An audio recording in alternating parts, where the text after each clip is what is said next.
আমি এইবারে দেখাবো এই পাড়ার সিক্রেট কিছু জিনিস, সেটা হচ্ছে এই যে ও হচ্ছে আমাকে হেল্প করছে রান্না করতে।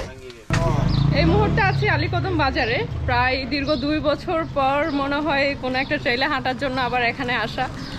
বেসিক্যালি এটা কোনো ফিক্সড ডেস্টিনেশন, কোনো ট্যুর না, এটা জাস্ট অ্যাজ ইউজুয়াল আমি আমার কিছু পাহাড়ের মানুষদেরকে মিস করছি, তাদের সাথে দেখা করতে যাওয়া, জাস্ট দ্যাটস ইট। 3 দিনের একটা ট্যুর হবে, দেখা যাক কতটুকু যেতে পারি আর কাদের সাথে দেখা করতে পারি। অবভিয়াসলি সাথে থাকবেন, দেখাবো আমার পুরনো পাহাড়ি বন্ধু বান্ধব কাদের সাথে দেখা হচ্ছে সেটা। পুরনো মানুষের একজন হচ্ছে এই যে সামনে হাঁটছে জমির ভাই। জমির ভাই কি অবস্থা? ভালো না? আলীকদম আসলেই হচ্ছে ওনাদের সাথে দেখা না হলে হচ্ছে সব সময় মনে হয় পুরো সময়টা ব্যর্থ, এই ধরনের মনে হয়। আর ওনাদের দোকানের নাম হচ্ছে বিসমিল্লাহ হোটেল, যেটা আমি যখন ফার্স্ট আলীকদম ট্রেকে আসছি তখন যেখানে হচ্ছে মানে গাড়ি থেকে নামিয়ে দিত আলীকদম স্টেশন যেখানে আছে, ওই স্টেশনের ওখানে হচ্ছে ওনাদের দোকান ছিল। এখন শিফট হয়ে হচ্ছে অন্য জায়গায়। বিসমিল্লাহ হোটেল জমির ভাইয়ের দোকান সবাই চিনে। সো যারা হচ্ছে নতুন আসবেন এখানে, তারা অবভিয়াসলি হচ্ছে ভাইয়াদের দোকান একবার হলো ভিজিট করবেন, শুধুমাত্র ওনাদের আন্তরিকতার জন্য। খান না খান সেটা পরে।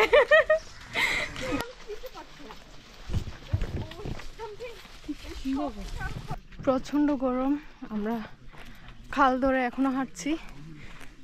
কুরুকপাতা পর্যন্ত পৌঁছানোর পর জানি না আরো কতক্ষণ লাগবে, প্রায় হাঁটতেছি আমরা 1 ঘন্টা প্লাস। আর অনেক বেশি গরম, এই গরমের কারণে অসহ্য লাগতেছে। কুরুকপাতা বান্দরবান আলীকদম উপজেলার 4টি ইউনিয়নের মধ্যে আয়তনের দিক থেকে সর্ববৃহত্তম। এই ইউনিয়নের যত প্রশাসনিক কার্যক্রম আছে সবকিছু আলীকদম থানার আওতাধীনে পরিচালিত হয়। আর এই মুহূর্তে আমি আছি সেই কুরুকপাতা ইউনিয়নের কুরুকপাতা বাজারেই।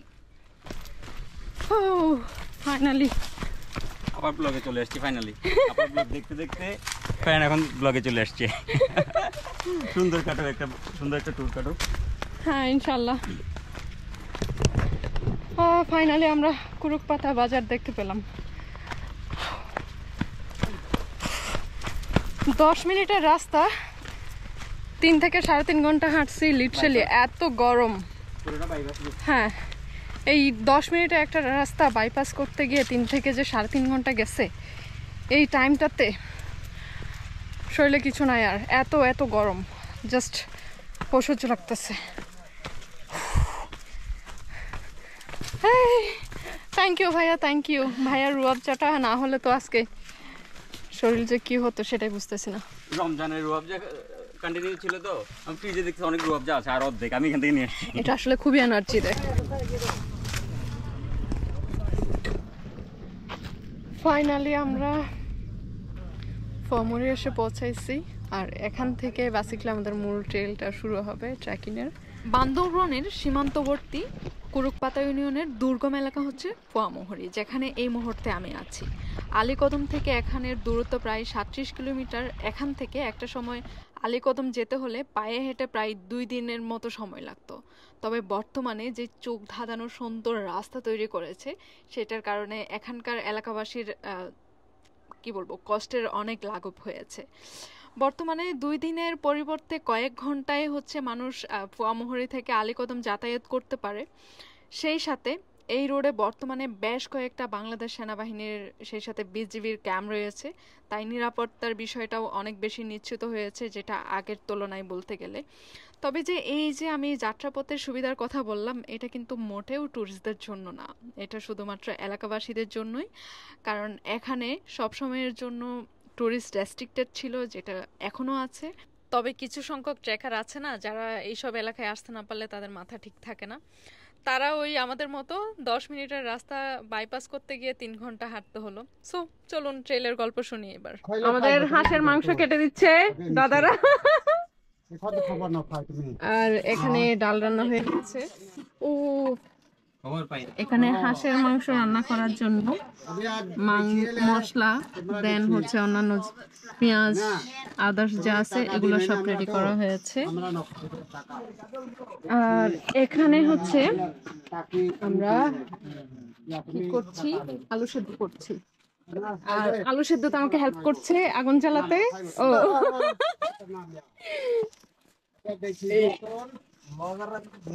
ব্লগাররা ঘুমায়, হ্যাঁ সেটাই বলছি। এই যে কই আমার হেল্পার,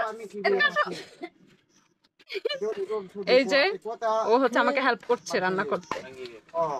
বলো, কিছু বলবে? বলো, কি বলবে?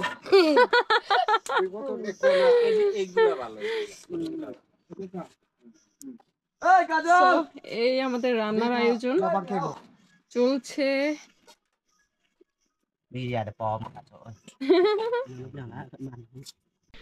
শুভ সকাল মাসকুমপাড়া থেকে। আমার পিছনে যে ঘরটা দেখতে পাচ্ছেন এটা হচ্ছে মাসকুমপাড়ার কারবারির ঘর। আর এই পাড়াটা অনেক সুন্দর। আমার রিজার্ভের আগের ব্লগটা যদি আপনারা কখনো দেখে থাকেন তাহলে এই পাড়ার অনেক ডিটেল পাবেন। আর এই পাড়াটা হচ্ছে আপনার মাছকুম একটা জায়গা আছে যেটা হচ্ছে কুমের মতো অনেক সুন্দর একটা কুম, যেটাতে হচ্ছে সবাই আসে দেখে ছবি তোলা। অনেক মাছও পাওয়া যায় ওই কুমে। আর ওই কুমের উপরেই হচ্ছে মানে কুম থেকে 9-10 মিনিট উপরে উঠলেই হচ্ছে এই মাছকুম পাড়াটা। খুবই জনপ্রিয়, যারা রিজার্ভ আসে তাদের কাছে খুবই জনপ্রিয় একটা পাড়া। আর আমি এইবারে দেখাবো এই পাড়ার সিক্রেট কিছু জিনিস। সেটা হচ্ছে আমরা এই পাড়াতে আসলে ওয়াশরুম কোথায় করি, সেই সাথে এখানে যারা আসে তারা হচ্ছে খাওয়ার পানির ব্যবস্থা কোথায়, এই জিনিসগুলা বেসিকলি হচ্ছে ওইভাবে কখনো দেখানো হয় না। যেহেতু আমার আগে রিজার্ভের ব্লগ আছে, দ্যাটস ওয়াই আমি এইবার চিন্তা করলাম আমি এই ছোট ছোট সিক্রেট জিনিসগুলো দেখাবো। সো এই মুহূর্তে আমি আপনাদেরকে দেখাবো সেটা হচ্ছে মাসকুমপাড়ার ওয়াশরুম। এটা হচ্ছে মাসকুমপাড়ার কারবারির ঘর। আর কারবারির ঘরের নিচেই হচ্ছে মাসকুমপাড়ার টয়লেট। এই যে যেটা দেখতে পাচ্ছেন এটা হচ্ছে টয়লেট। আমি একদম টয়লেটের ডিটেইলি দেখাবো। বেসিক্যালি অনেকের কোয়ারিজ থাকে বা মানে থিঙ্কিং থাকে যে অ্যাকচুয়ালি পাহাড়ে গেলে এরা কোথায় ওয়াশরুম করে। নর্মালি বনে জঙ্গলে মঙ্গল এরকম একটা কথা তো আছেই, বাট মাসকুমপাড়াতে আসলে আপনি এই ওয়াশরুমটা পাবেন, যে এই টয়লেটটা পাবেন যেটা উপরে ছাউনি দেওয়া আছে। এই যে ঠিক এই রকম।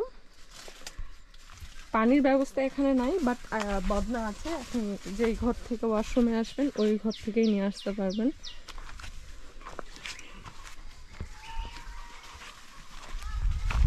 সো এই পাড়াতে আসলে আপনি ওয়াশরুম পাচ্ছেন, এটা নিয়ে আপনি নিশ্চিন্তে থাকতে পারেন। আর চারপাশে ঘুরি আমি আবার কারবারির ঘরটা দেখাচ্ছি। আমরা হচ্ছে পাহাড়ে যে এসে ভাত খাই বা যেই চালটা হয় সেটা হচ্ছে জুম চাষ বলে। জুম চাষ থেকেই বেসিকলি হচ্ছে আমরা যেটা হচ্ছে চাষাবাদ করি আমাদের নিজেদের এলাকায়, ধান বুনি বা হচ্ছে অনেক চাষ হয়, ওইটা হচ্ছে পাহাড়ে আসলে সেটাকে জুম চাষ বলে। আর সেই জুম চাষের যেই ধানটা পাওয়া যায় ওই ধান থেকে চাল বের করে হচ্ছে এইভাবে, এই যে এখানে ধানটা দেওয়া আছে ওখানে হচ্ছে এইভাবে দিয়ে, যেটা হচ্ছে আমি ছোটকালে দেখেছিলাম গ্রামে আমাদের বাড়িতে ছিল, একটা পায়ে দিয়ে করতো, বাট এখানে এটা হাতে এইভাবে করে। যে পাহাড়ের ধান থেকে চাল কিভাবে বের করে ওই প্রসিডিউরটা আমি আপনাদেরকে দেখাচ্ছি। এটা পাহাড়ি জীবনযাত্রার বিশাল একটা অংশ। তারা হচ্ছে এইভাবে করে করে ধান থেকে চাল বের করে দেন ওইটা দিয়ে রান্না করে। সো চিন্তা করেন কত কষ্ট করে এই কাজটা করে, আর আমরা এসে ওই চালটা থেকেই হচ্ছে কত আরামে ভাত খাই। সো আমাদের মনে হয় এই জিনিসগুলো জানা উচিত, যে প্রত্যেকটা পাহাড়ি জীবনযাত্রার পেছনের গল্পগুলো।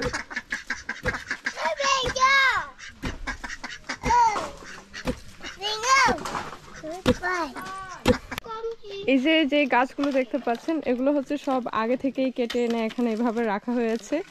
আর কোনো কারণে হচ্ছে বৃষ্টি পড়লে এই জিনিসগুলো এখানে ভিজে যাবে, দ্যাটস ওয়াই এগুলো হচ্ছে এখান থেকে নিয়ে আমরা যে ওনাদের মাছা ঘর দেখি, মাছা ঘরের নিচে একটা স্পেস থাকে, কারণ মাছা ঘরগুলো অনেক উপরে হয়।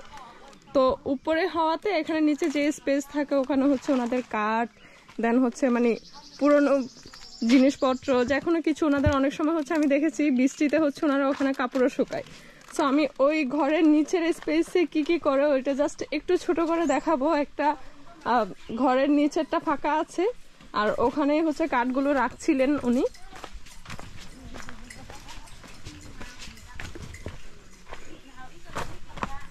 এই যে এখানে কাঠগুলো হচ্ছে অনেক সুন্দর করে সাজিয়ে রাখা হয়েছে, আর এগুলো হচ্ছে বেসিক্যালি নর্মালি ইউজ তো করে, এরপরে বর্ষার জন্য ওনারা এখানে জমিয়ে রাখে এইভাবে। আর যখন বর্ষা হয় অনেক ঘর থাকে যাদের মাচাগুলো আরো উপরে বা এই স্পেসগুলো ক্লিন থাকে, তারা হচ্ছে এখানে কাপড় চোপড় পর্যন্ত শুকায়।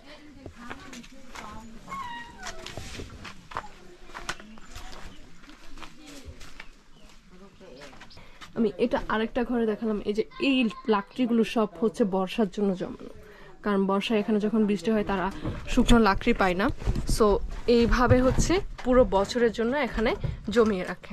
আর এখানে অনেক পাইপ অনেক কিছু আছে। এই কি করছো? আর বাচ্চারা চলে আসছে, আমি ভিডিও করতেছি দেখে অনেক সুন্দর করে সাজুগুজু করেছে।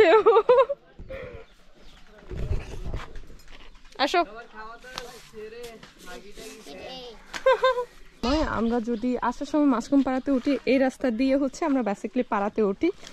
আর যদি আমরা মাসকুম থেকে উপরে উঠি তাহলে হচ্ছে পাড়ার ওই সাইড থেকে যে দিকটা আমি আপনাদেরকে দেখিয়েছিলাম সেই দিক দিয়ে পাড়াতে উঠবা। আর এখানে পানির কলটা কোথায় আছে সেটা আমি এখন আপনাদেরকে দেখাবো। এই যে পাড়ার এখান থেকে এই যে আম গাছের ভেতর দিয়ে নিচে একটা রোড নেমেছে, ওই দিক দিয়ে সোজা চলে যেতে হবে।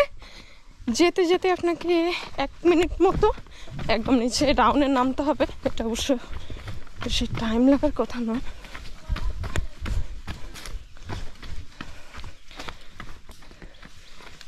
নামার সময় হচ্ছে এখানে অসংখ্য আম গাছ পাবেন। এই আম গাছগুলো আমি অনেক বছর ধরে দেখছি এখানে।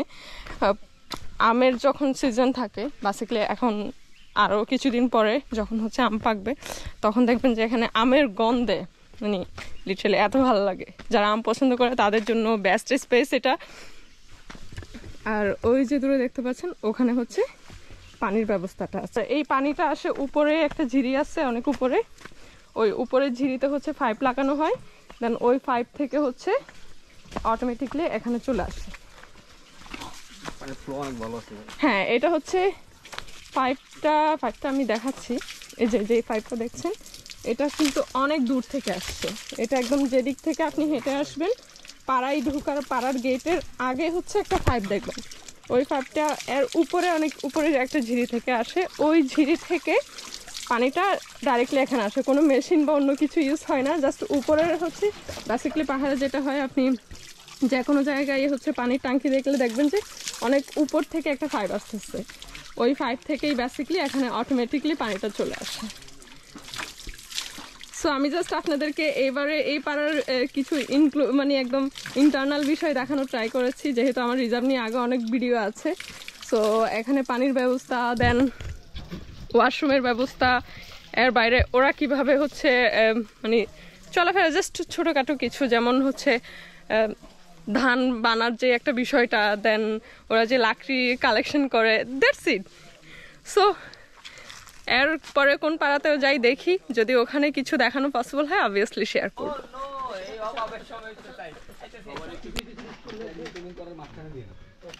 মাসকুম পাড়া থেকে বিদায় নেওয়ার সময় হয়ে এসেছে, আমরা অলরেডি হচ্ছে চলে যাচ্ছি। সেই সাথে মাসকুম পাড়া থেকে যাওয়ার সাথে সাথে মাসকুমের কথা যে বলেছিলাম, যেই মাসকুমের উপরে হচ্ছে পাড়াটার অবস্থান, আমি এখন সেখানে যাচ্ছি। আপনাদেরকে একটু করে মাসকুমটা দেখিয়ে দিব, যদিও বা আমার আগের ভিডিওগুলোতে আছে, তাও হচ্ছে নতুনভাবে আরেকটু করে দেখাবো। আর এই যে পাড়া থেকে আমরা এই সাইড দিয়ে নামছি মাসকুমে। যারা হচ্ছে রিজার্ভ শেষ করে মাসকুম পাড়াতে আসে, তারা এই পথ দিয়েই হচ্ছে পাড়াতে ওঠে, মাসকুমটা আগে দেখে দেন হচ্ছে পাড়াতে আসে। আর আমরা হচ্ছে পাড়াতে এসে দেন হচ্ছে মাসকুমের দিকে যাচ্ছি। সো সাথে থাকুন।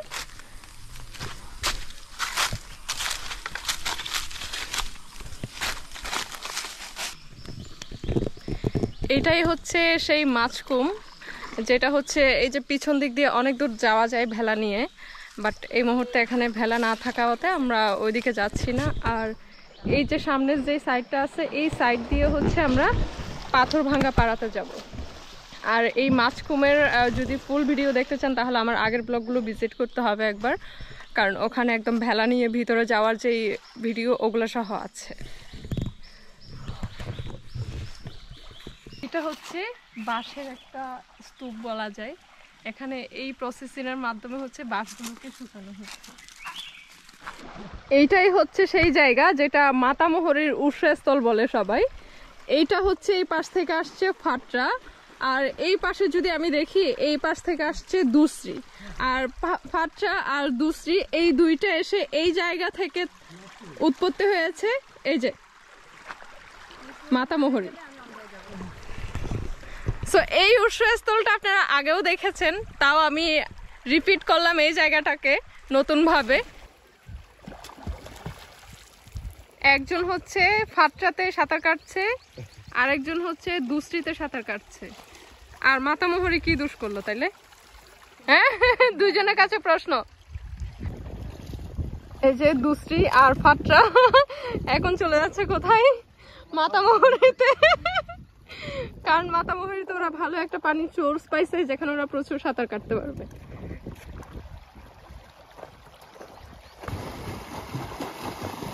সাঁতার প্রতিযোগিতা হচ্ছে,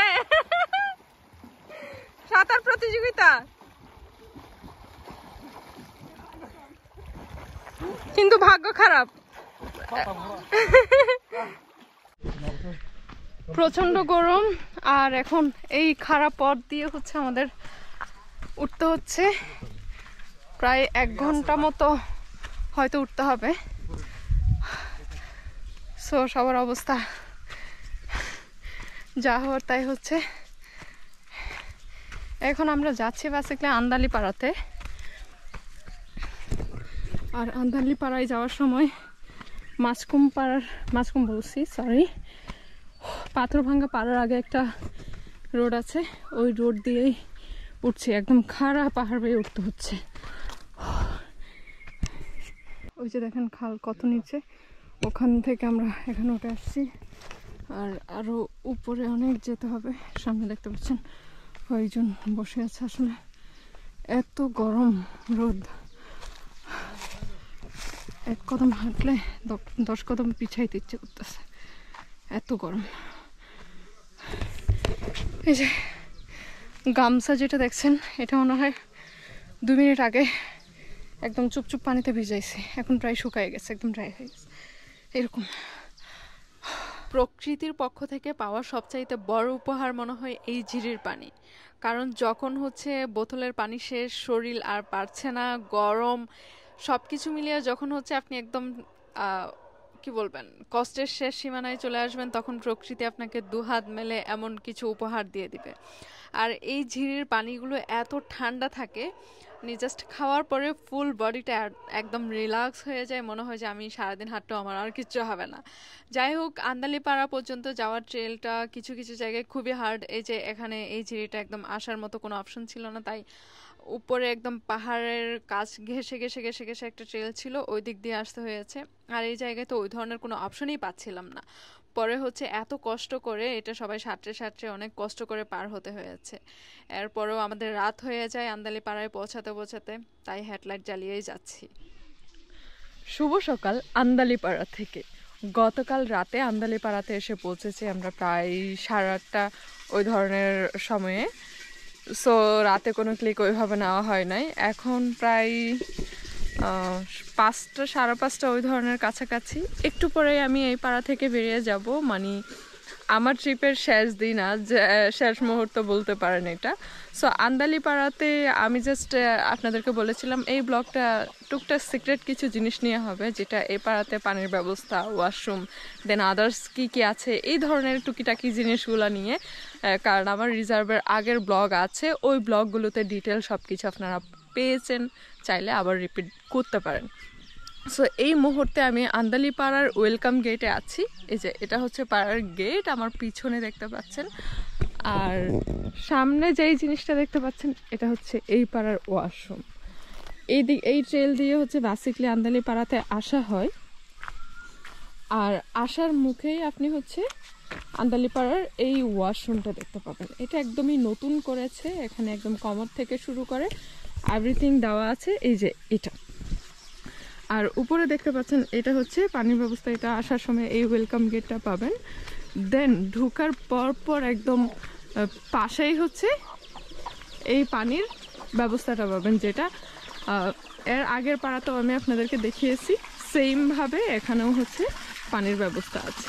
এই যে দেখ, এই পানিটাও সেম হচ্ছে অনেক উপরের যে কোনো ঝিরি থেকে আসে। সো এই জিনিসগুলো হচ্ছে মুরাদরা সহ আর অনেকেই মিলে করেছে। এটা খুবই ভালো একটা উদ্যোগ, কারণ এই পানির জন্য যে পাহাড়িদের বা পাহাড়ে যারা বসবাস করে ওনাদের কী পরিমাণ কষ্ট পেতে হয় সেটা না দেখলে কখনো হচ্ছে ফিল করতে পারবেন না। আমরা দেখেও অনেক সময় অনেক কিছু ফিল করতে পারি না। সো এই জিনিসটার জন্য তাদেরকে অবভিয়াসলি মন থেকে রেসপেক্ট করি। আর এই যে দেখতে পাচ্ছেন শুকর, এই শুকরগুলোই হচ্ছে এখানকার যত হচ্ছে আমাদের ওয়াশরুম, অনেকে জানেন, ওরা এগুলো সব ক্লিন করে।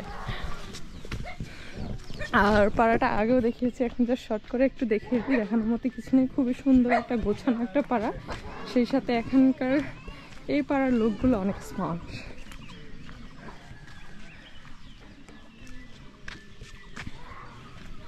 এই পাড়াতে একটা স্কুলও আছে, স্কুলটা তাদের নিজস্ব, মানে তারাই হচ্ছে তৈরি করেছে পাড়ার লোকেরা মিলে। সো সব মিলাই হচ্ছে এখানকার লোকেরা অনেক স্মার্ট, সেই সাথে মোটামুটি এডুকেটেড। স্কুল মানে এখানে 5 পর্যন্ত থাকে, সো ওইটাও এখানকার জন্য অনেক কিছু। এরপরে পাহাড়ের বাচ্চারা যারা হচ্ছে পড়াশোনা করে ওরা কিন্তু বিভিন্ন ধরনের ঢাকা চিটাগাং অনেক মনেস্ট্রি থাকে, মানে কিছু এডুকেশনাল প্রসেস আছে, ওখানে গিয়ে হচ্ছে ওরা পড়াশোনা করে। আর যারা চাই নর্মালিও পড়ে, ওরকম অনেককে দেখেছি। আর এই আর কি জাস্ট পাড়াটা আপনাদেরকে শর্ট করে একটু দেখিয়ে দিই। খুবই সুন্দর পাড়া। এইটার নাম আমি আবারও বলে দিচ্ছি, আন্দালি পাড়া। এই যে অনেকগুলো আম গাছ আছে, অনেক সুন্দর একটা পাড়া, অনেক সুন্দর।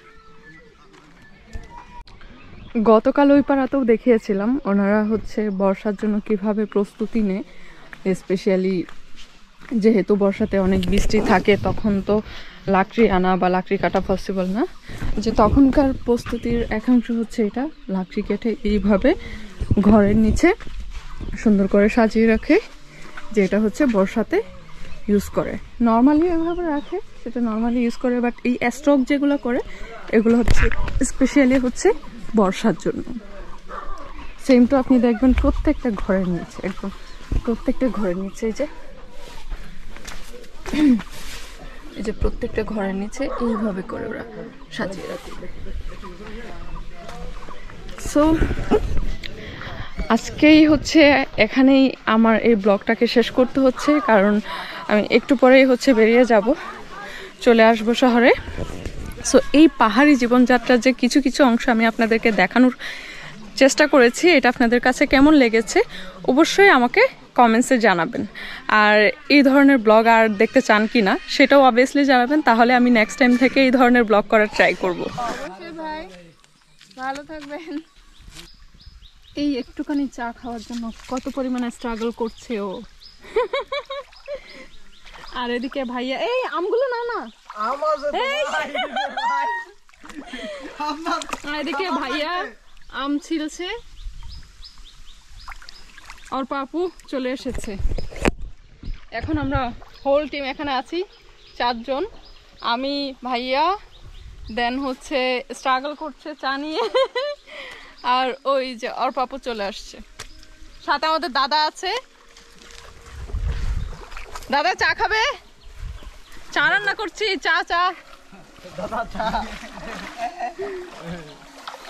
দাদা অনেক বাংলা গান শুনে, গান গায় আবার। আমও আছে। এই আমরা এতক্ষণ আমের কথা কেমনে ভুলে গেলাম। খিদা লাগছে করে মরে যাচ্ছি, অথচ আম আছে সেটা ভুলে গেছি। এই যে এখানে এতগুলো ময়লা দেখতে পাচ্ছেন, এগুলো হচ্ছে আমরা এই সামান্য জায়গা থেকে কুড়াই নিচ্ছি। আরো অনেকগুলোই আছে।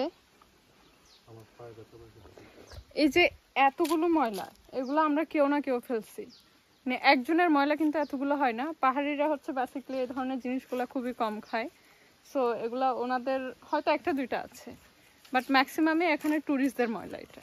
সো আমরা যেখানেই যাই, আমরা নাস্তা খাবো, যখন একটা জায়গায় রেস্ট করলে কিছু খাবার খাবো, এটা খুবই নর্মাল। বাট এই জায়গাটাকে ক্লিন রাখাটাও আমাদের রেসপন্সিবিলিটি, তাই না?